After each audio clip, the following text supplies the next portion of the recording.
বিসমিল্লাহির রহমানির রহিম। আসসালামু আলাইকুম ওয়া রাহমাতুল্লাহি ওয়া বারাকাতুহু। মানুষ পৃথিবীতে আসে নিজের পরিচয় খুঁজতে।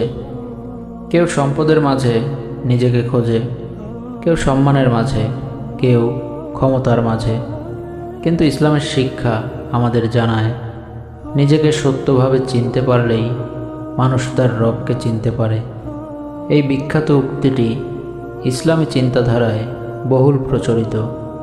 অর্থ হল, যখন মানুষ নিজের দুর্বলতা, সীমাবদ্ধতা, প্রয়োজন ও নির্ভরশীলতা বুঝতে পারে, তখন সে উপলব্ধি করে যে তার একজন মহান সৃষ্টিকর্তা আছেন, যিনি সর্বশক্তিমান, সর্বজ্ঞানী এবং চিরস্থায়ী।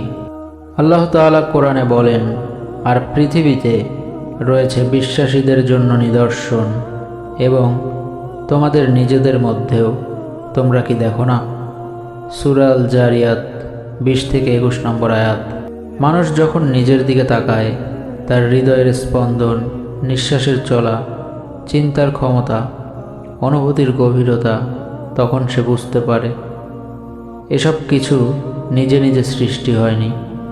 একজন মহান পরিকল্পনাকারী আছেন, যিনি তাকে সৃষ্টি করেছেন। আর আল্লাহ বলেন, আমি জিন ও মানুষকে সৃষ্টি করেছি শুধুমাত্র আমার ইবাদতের জন্য। সূরা জারিয়াত আয়াত 56। নিজেকে চেনা মানে নিজের উদ্দেশ্যকে জানা। আমি কেন এসেছি, কোথায় যাব, মৃত্যুর পর কি হবে? এই প্রশ্নগুলোর উত্তর খুঁজতেই মানুষ আল্লাহর দিকে ফিরে আসে। রাসূলুল্লাহ সাল্লাল্লাহু আলাইহি ওয়াসাল্লাম বলেছেন, বুদ্ধিমান সেই ব্যক্তি যে নিজের হিসাব নেয় এবং মৃত্যুর পরের জীবনের জন্য আমল করে। সুনানে তিরমিজি হাদিস নাম্বার 2459। যে ব্যক্তি নিজের ভুল দেখে, নিজের গুনাহ স্বীকার করে, নিজের দুর্বলতা উপলব্ধি করে, সে অহংকার থেকে মুক্ত হয়।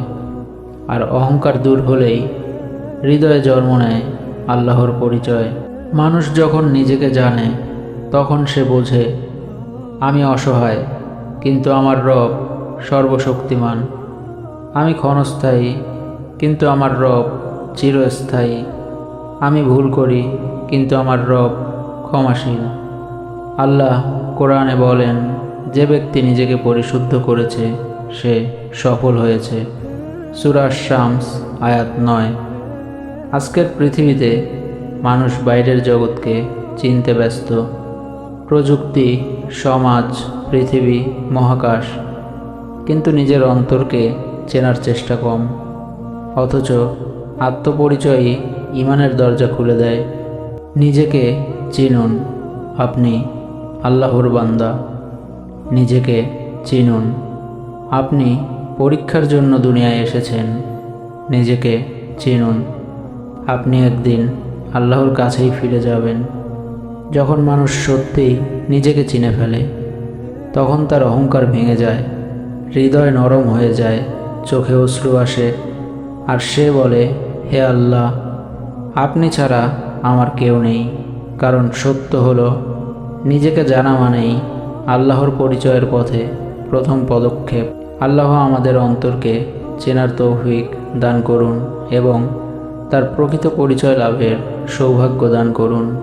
আমিন।